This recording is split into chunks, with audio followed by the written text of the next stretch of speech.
how did you end up in policing?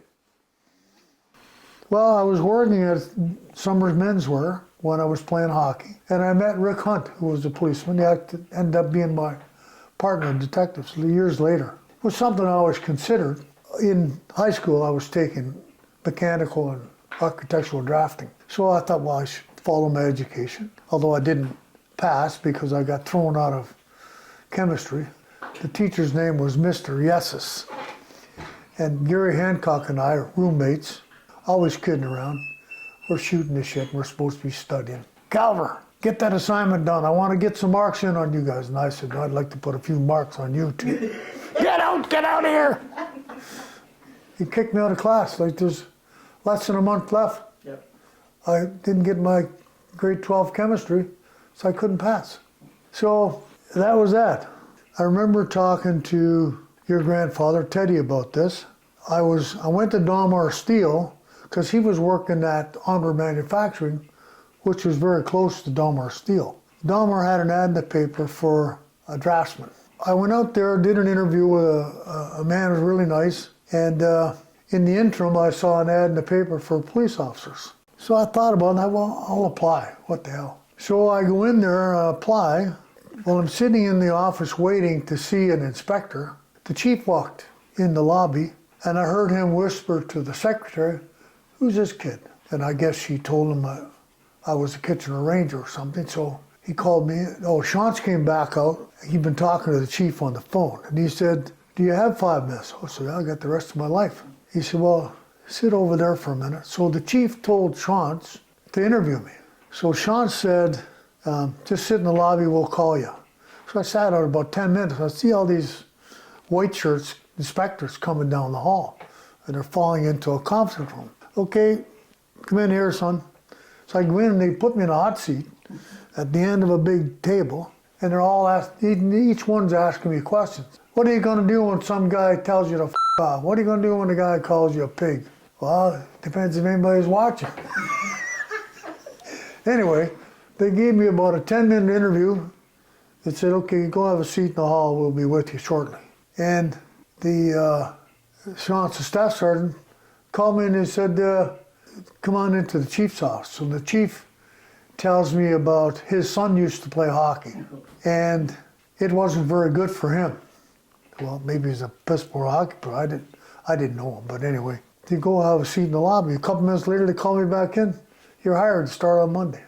Oh, sorry, I had some time in between. Yeah, because I went home and I got a phone call from Dalmar Steel. They wanted to hire me, but they said, I don't want you to take the job unless you're going to stay, because we're not going to go to trouble of training you if you're going to leave. So then I phoned him back and said, listen, I have an opportunity to join the police force. I said, I'd rather try that. Well, thanks for being honest, you know. They said, Monday you go for your physical, you're hired. They believed in having you on the street to pick up some experience as to what you needed to know or learn from others. Rather than send you to school right away, you'd just be confused. So I was on for over a year before they sent me to police college in Elmer. They had a recruit A, recruit B, and altogether I think it was like 15 weeks. So I had to go for my recruit training, and you had to pass the exam. But I used to think to myself, it was the best job in the world. I couldn't wait to go to work. Our days off, well, okay, I got this and this to do, but I can't wait to get back to work, especially at the end of my career. I'd pay them to work here, you know. And I had plenty of opportunities when I had a supervisor position or when I was working plain clothes. We would have civilians ride with us for the experience to see what we do. And I think they'd pay me to ride with me. It was that exciting. Well, you had to realize being in traffic, totally different from being in general uniform, because A, you didn't work midnights and you got to ride a motorcycle or the car, whatever you wish. Generally what happened was you had the city of Waterloo north of you, the township south of you, OPP on the west side, Guelph City on the east side. So you had all these other jurisdictions that to this day is all one, 500 square miles. But when it was just Kitchener, Kitchener had a traffic branch. Waterloo didn't have one, Cambridge or Galt didn't have one. When you went to traffic, you specialize in traffic accidents. Like, uniform didn't do an accident investigation. Traffic did them all. In fact, it became so specialized, we only did accidents with injuries or fatalities.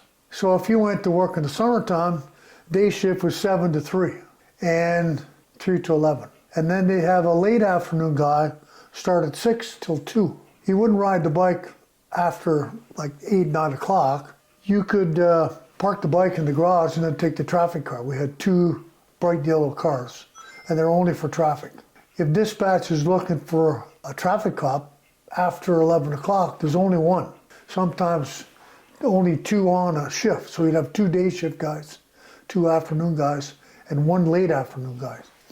So you could, if say it's raining, take the car. But there was years where you're assigned to the bike, rain or shine, rain or snow. They'd put the sidecar on the bike in September. But there's a lot of good riding for just a solo bike, not the sidecar. And in traffic, you had to wear a long sleeve shirt, and well, we had breeks too. They issued you long underwear, which was nice. You'd send you to an accident in the winter. You'd pray that one of the cars is still running so you could sit in it and get warm to write your report. Otherwise, you're sitting on your motorcycle, snowing like hell. You could drive a motorcycle and have the suicide shift in, which was a foot clutch down here, gear shift here. You had to shift with your hand. I realized you got a clutch here, a brake here, and a clutch here, and a shifter here. You got to do all this at once. Imagine yourself going up a hill to a stop sign, and you're going to go left or right. So you got to hold this brake on to stop the bike from rolling back, or hold this brake on, let this one off, the foot clutch here. So you're trying to do 3 things at the same time. It's almost impossible. You got to rev it up, dump the clutch, and hope you don't stall it, or you end up going down the hill. To me, riding a motorcycle with a sidecar is like riding with an anchor. I used to have this kid that I befriended. He was a bit of a bandit. He got in some trouble. But he used to smoke. He's too young.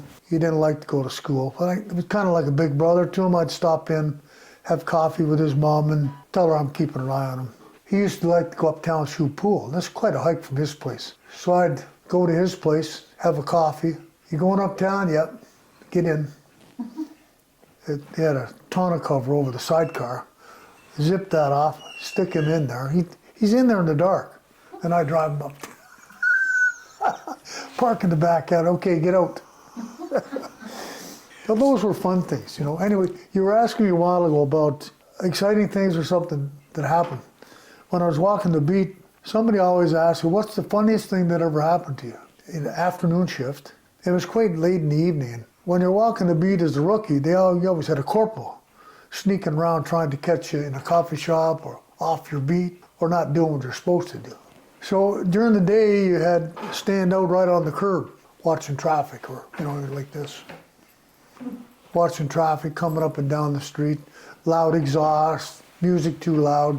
You're supposed to be in control of this stuff. And at night, you sat back in the shadows of the buildings so that the bad guys acting up didn't see you. You'd walk down and tell them, please move against the wall, or please move out, make room for everybody else that's just going shopping. So it took me a long time to be able to just speak out and talk to members of the public, people I don't know, perfect strangers. My God, I'm just a young buck from the country, what the hell do I know? So you're being asked to direct members of the public in a professional manner. So I'm standing with my hands behind my back, watching for noisy mufflers or something. And you were always aware of what was coming towards you, this way or this way. I remember looking to the east, and then I heard a noise, and I turned around, and there's a guy right beside me on the sidewalk. And he starts to get up and dusting himself off. I said, where in the hell did you come from? He fell out the fire escape, and he almost landed on top of me. He landed right beside me. And he was drunk. If he'd been sober, he'd been dead. But he was coming out the window of the second story onto the balcony, and then they have a ladder there. Well, he slipped off the ladder and fell right down. Anyway, I thought it was a funny story. I was in traffic for 11 and a half years.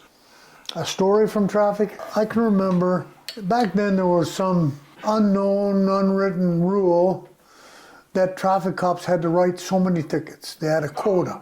We used to tease members of the public, and I can remember a couple of stories. I don't care what nationality you come from, I'll give you a chance like anybody else. I was on University Avenue East running radar, and I can't remember who I was with at the time. It might have been Bruce Dirtle. We're on our bikes, and we're sitting on the curb with our bikes off the road, running radar at the high school. And these guys are coming off the expressway on University Avenue. That was the east end of, their end of University on the east side. And the traffic come off the expressway, and they wouldn't slow down. And they just keep booking it, because it's 4 lanes. And you're coming up the University of Waterloo, Wilfrid Laurier. So people are always trying to get across the road in this speeding traffic, so we're going to slow them down. So I put the beam on a guy, a T3 handheld, and I pull him over, and he's an East Indian. Oh, but you're only stopping me because I'm East Indian. No, I'm stopping because you were speeding. I said, listen, mister, I don't know whether you know it or not. We have a system here in Ontario. You accumulate points for traffic infractions, and if it gets out of hand, you lose your license. I said, you're going to accumulate points if I charge you more than 15 over. I'm going to charge you at 15 over, you won't lose any points. Don't think much about it, the guy's pissed, leaves. Comes to court. He gets in the stand, he tells the judge I threatened to shoot him. You imagine? I said to the Crown, put me back in the stand, I want to give my evidence. No, don't worry about it. He's made an ass of himself. He was convicted. In fact, I clocked him at doing somewhere around 70, 72, something like that, and I let him off at 65. The judge amended it and dinged him at 72. What's the fastest you ever caught somebody going? God, I don't think anybody's ever asked me that. Well, we've had pursuits.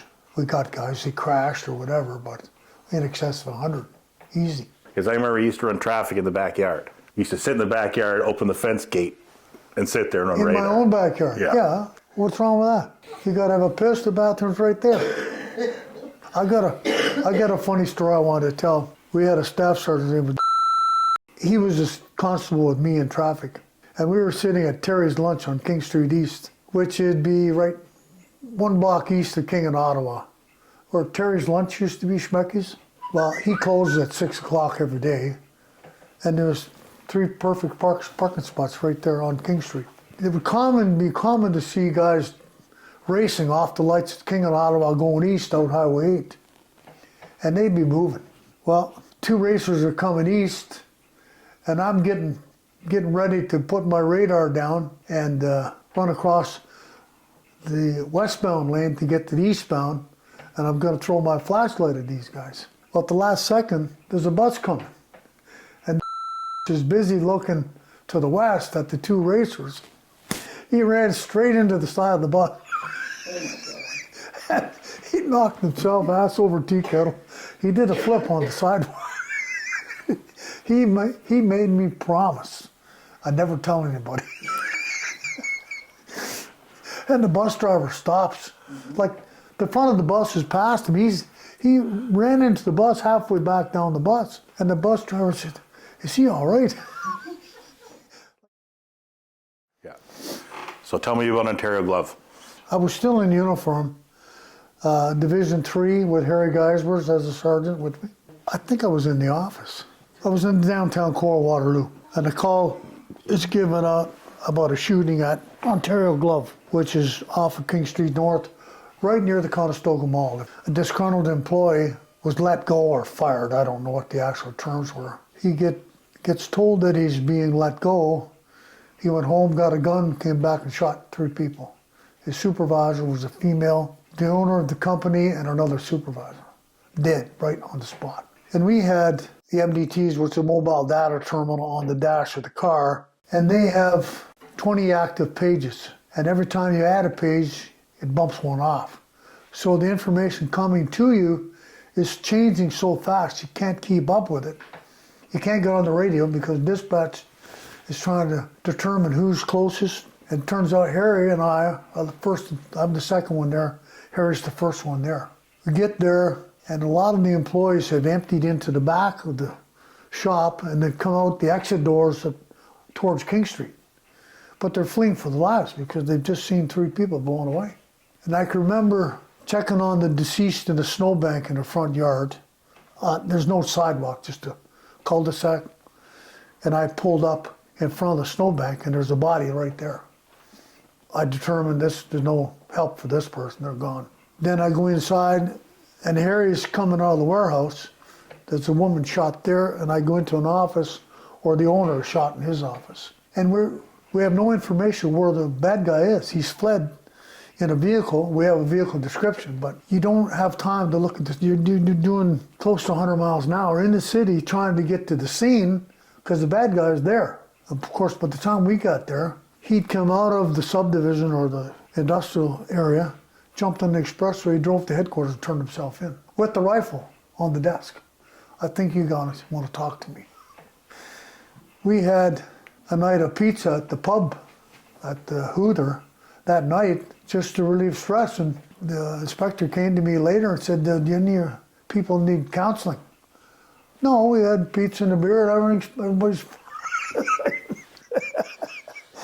So we were kind of behind the 8 ball back then. It's time to start addressing some of the stress coppers are putting up with.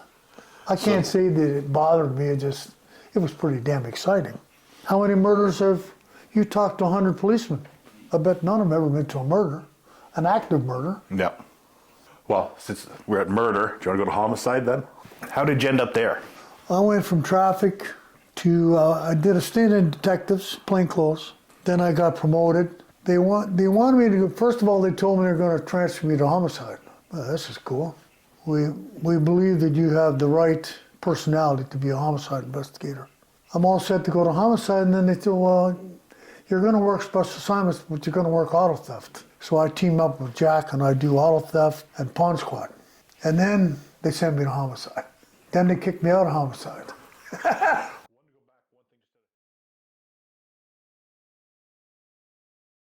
What happened was I was hanging out with Monty Lovegrove back then. Monty was with the tactical team. So he got the call to go to work. He said, oh, by the way, Al Calver's here. Any chance you need more people?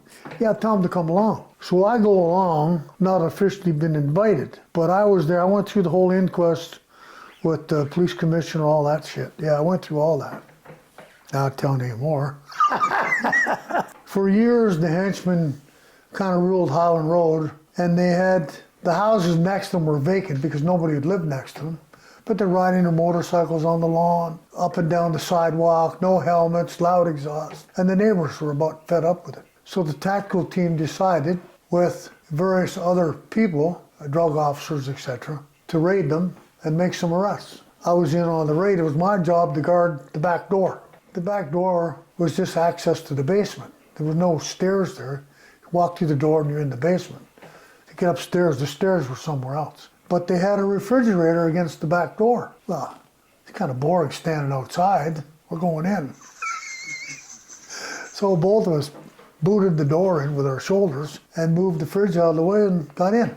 And there was various motorcycle parts and shit there. We didn't hit anybody, didn't hurt anybody. People were out in front of their houses, shaking their hands, thanking you for being there. They said they were so fed up with this bullshit.